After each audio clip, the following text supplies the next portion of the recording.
अस्सलाम वालेकुम दोस्तों, मैं हूं आपका ट्यूटर एम मलिक। आपको अपने चैनल i2i स्किल पॉइंट में खुश आमदीद कहता हूं। सबक शुरू करने से पहले आपसे गुजारिश है कि अगर आपने अभी तक मेरे चैनल को सब्सक्राइब नहीं किया तो नीचे मौजूद लाल रंग के बटन को दबाकर सब्सक्राइब कर लें और साथ ही साथ बेल के आइकन को लाजमी दबाएं ताकि मेरी आइंदा आने वाली वीडियोस आप तक बर वक्त पहुँच सकें।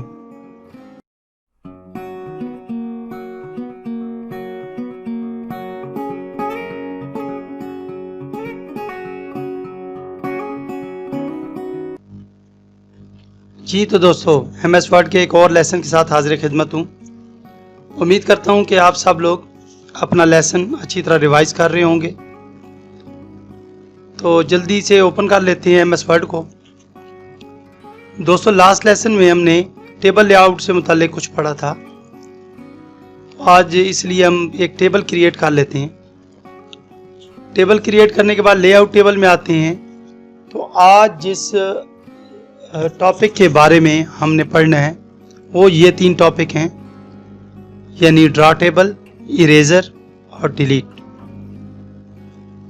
दोस्तों, पहले सबसे ड्रा टेबल पे आ जाते हैं। ड्रा टेबल को क्लिक करके ये जो टेबल पहले मैंने क्रिएट किया है, इसी में हम चाहते हैं कि इस सेल को जिसमें कर्सर अब प्लेस है, इस सेल को 2 कॉलम में मैं डिवाइड करना चाहता हूं। तो इसके लिए ये देखें, एक छोटी सी पेंसिल बन चुकी है। तो इसको मैं जो नीचे की तरफ ड्रैग करता हूं तो ये देखें, एक सेल जो है वो 2 कॉलम्स में कन्वर्ट हो गए। इसी तरह अगर मैं किसी सेल को 2 रोज में डिवाइड करना चाहता हूं तो ये देखें, ये सेल 2 रोज में डिवाइड हो गया। इसी तरह अगर हमने किसी एक सेल में एक से ज़्यादा कॉलम बनाने हो तब भी ये ऑप्शन बड़ा कारआमद है। ये देखें, ये देखें। तो इस तरीके से आप अपनी मर्जी से सेल्स की डिवीजन कर सकते हैं। जैसे कि कई टेबल्स बड़ी कॉम्प्लिकेटेड से बने होते हैं, तो उसमें आप इसी ऑप्शन का इस्तेमाल करते हुए अपनी मर्जी के मुताबिक सेल्स क्रिएट करके आप अपना मतलूबा काम कर सकते हैं। इसके साथ ही दोस्तों, इरेजर कमांड है। ये जैसा कि नाम से ही जाहिर है, इस पे बना हुआ भी ये देखें, इरेजर बना हुआ है। इरेजर का काम होता है मिटाना, यानी किसी चीज़ को ख़त्म कर देना। तो हम इस ऑप्शन पे क्लिक करके जिस लाइन को हमने यहाँ से ख़त्म करना है उस पे जस्ट ये इरेजर ला के क्लिक कर देंगे तो ये लाइन ख़त्म हो जाएगी। इस लाइन को ख़त्म करना है तो इसको क्लिक कर देंगे। इसी तरह इस लाइन को, तो जिस लाइन को हमने ख़त्म करना है उसको हम क्लिक करते जाएंगे और वो लाइनें ख़त्म होती जाएंगी। ये छोटी छोटी 2 कमांड्स थी दोस्तों। इसके बाद नेक्स्ट कमांड है डिलीट टेबल। यहाँ पे डिलीट के टेबल पे जो ही क्लिक करते हैं तो यहाँ इसमें पहला ही ऑप्शन आ जाता है डिलीट सेल्स का। तो हम डिलीट सेल्स में पहला ऑप्शन है शिफ्ट सेल्स लेफ्ट। हम किसी भी सेल में कर्सर प्लेस करके जो ही ओके करते हैं तो ये सेल को लेफ्ट में शिफ्ट कर देता है। यानी दर हकीकत सेल यहाँ वाला, इस जगह वाला ये डिलीट हुआ है, लेकिन जो सेल यहाँ मौजूद था वो लेफ्ट की तरफ शिफ्ट हो गया। इसी तरह और सेल को डिलीट करते हैं। ये देखें, ये शिफ्ट सेल लेफ्ट ओके करते हैं तो अब ये वाला सेल डिलीट हुआ है, बाकी 2 सेल इस तरफ शिफ्ट हो गए। इसी तरह आपने जो भी सेल डिलीट करना हो उसको आप डिलीट कर सकते हैं। मिसाल के तौर पे यहाँ से हम एक सेल डिलीट करके देखते हैं। ये देखें, यहाँ से सेल डिलीट हो चुका है। इसके बाद नेक्स्ट ऑप्शन देखते हैं डिलीट में। डिलीट सेल्स के अंदर शिफ्ट सेल्स अप, इसको ओके करके जो ही हम क्लिक करते हैं तो कोई तब्दीली रूनुमार नहीं होती, क्योंकि हम माइक्रोसॉफ्ट वर्ड को कमांड दे रहे हैं कि सेल्स को ऊपर की तरफ शिफ्ट करो।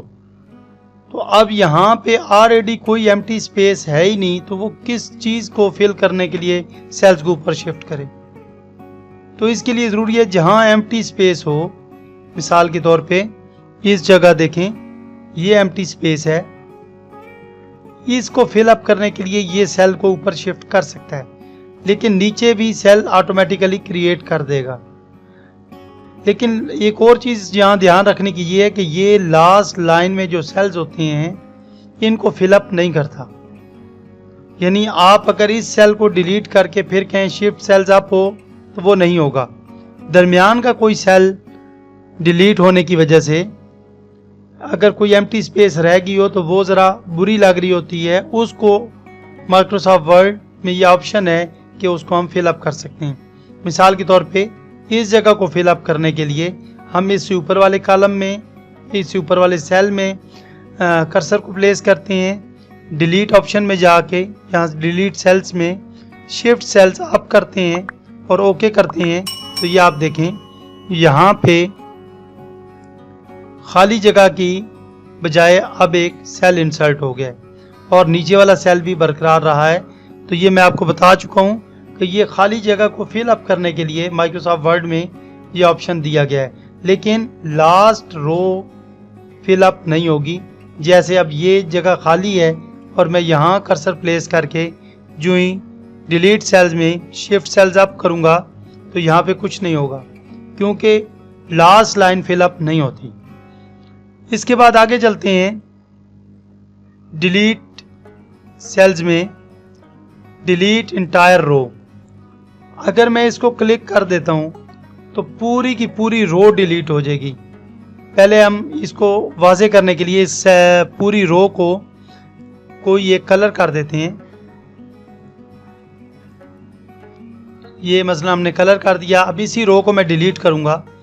देखिए यहाँ से लेआउट में जाके डिलीट में जाके डिलीट सेल्स में डिलीट इंटायर रो। इंटायर का मतलब होता है पूरी, मुकम्मल। तो इसको जो ही डिलीट पे टिक करके ओके करूंगा तो ये देखें वो ब्लू कलर वाली लाइन गायब हो चुकी है, यानी डिलीट हो गई है। इसके बाद देखें नेक्स्ट ऑप्शन है डिलीट सेल्स में डिलीट इंटायर कॉलम। तो इसके लिए पहले एक कॉलम को हम सिलेक्ट करके उसकी शेडिंग कर लेते हैं ताकि महसूस हो कि क्या रूनुमा हुआ है। ये देखें ये ब्लू कलर हमने इसको शेड कर दिया है। अब इसी कॉलम में रख के जो ही हम डिलीट टेबल में जाके डिलीट सेल्स में लास्ट ऑप्शन है डिलीट इंटायर कॉलम। इंटायर का मतलब मैं आपको बता चुका हूँ। यहाँ पे टिक करके ओके करते हैं तो वो वाला कॉलम डिलीट हो चुका है। इसी तरह नेक्स्ट ऑप्शन देखते हैं डिलीट कॉलम्स। ये भी वही चीज़ है। ये जो ही इस पर क्लिक करते हैं, किसी भी एक कॉलम पे रख के डिलीट कॉलम करते हैं, ये देखें वो डिलीट हो चुका है। इसी तरह डिलीट रोज का है तो किसी एक रो को हम शेड करके, इस बार मैं कोई और शेड कर देता हूं। अब इसमें मैं कर्सर प्लेस करके लेआउट में डिलीट पे जाके डिलीट रोज करता हूं तो ये देखें वो वाली रो डिलीट हो चुकी है। इसके बाद नेक्स्ट ऑप्शन है इसमें डिलीट टेबल का, यानी अगर आप पूरा टेबल डिलीट करना चाहते हो। वैसे कई दोस्त जो हैं वो टेबल के अंदर कोई भी डाटा लिखा हुआ रख के वो उसको डिलीट करके समझते हैं कि टेबल डिलीट हो गया है। ये मसलन मैं कुछ ऐसे रफ सा डाटा एंटर कर रहा हूँ।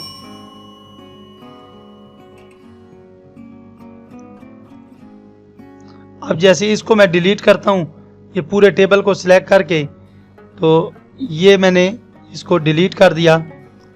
तो अब देखें यहाँ पे डाटा तो डिलीट हो गया लेकिन टेबल का वजूद अभी बरकरार है। ये तो चलें इसके बॉर्डर्स नज़र आ रहे हैं, विजिबल हैं। अगर हम इसके बॉर्डर्स को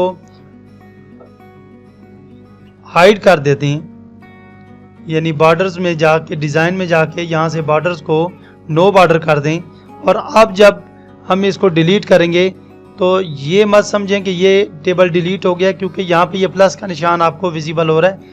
जहाँ भी दोस्तों ये प्लस का निशान आपको विजिबल हो, इसका मतलब यही है कि यहाँ पे कोई बॉर्डर टेबल मौजूद है। तो कई दोस्त ऐसे डिलीट करके फिर यहाँ पे लिखने की कोशिश करते हैं, वो लिखा नहीं जाता या एक सेल के अंदर लिखा जाता है, तो वो कहते हैं पता नहीं क्या हो गया। दर हकीकत यहाँ पे एक टेबल का वजूद होता है। आप इस टेबल को सिलेक्ट करेंगे। टेबल को सिलेक्ट करने के बाद लेआउट में आके यहाँ डिलीट में ये सबसे लास्ट ऑप्शन है डिलीट टेबल।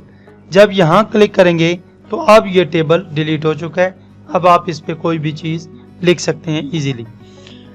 तो ये चंद छोटे छोटे कारामद से ऑप्शंस थे।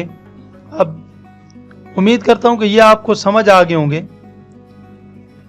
इसके बाद हम नेक्स्ट रोज एंड कॉलम्स को पढ़ेंगे। ये भी बड़े ही अच्छे ऑप्शन, ये रोज़मर्रा के इस्तेमाल होने वाले ऑप्शन हैं। डिलीट ऑप्शन, ड्रा टेबल, इसके बाद eraser, insert rows and columns, merge cells, split cells, ये सारे बड़े कारामद ऑप्शन हैं और रोज़मर्रा वर्किंग में इस्तेमाल होने वाले हैं। तो उम्मीद करता हूँ कि आज का लेसन आपको बखूबी समझ आ गया होगा। आप दोस्तों ने इसकी प्रैक्टिस करनी है, क्योंकि बगैर प्रैक्टिस के आप इस पे हावी नहीं हो सकते, आप इसमें बेहतर काम नहीं कर सकते। छोटा मोटा काम आप कर लेंगे, लेकिन जिसे कहते हैं कमांड होना, कमांड आपको नहीं आएगी। जब आपको कमांड आ जाएगी तो आप किसी भी ऑफिस, किसी भी जगह की ज़रूरत बन जाएंगे। तो उसके लिए ज़रूरी है कि आप रोज़ जितना लेसन दिया जा रहा है इसकी अच्छे तरीके से प्रैक्टिस करें और अपने तौर पे, क्योंकि हर शख्स का दिमाग अलग है, तो वो अपने तौर पे नए नए आइडियाज़ इसमें अप्लाई करने की कोशिश करें।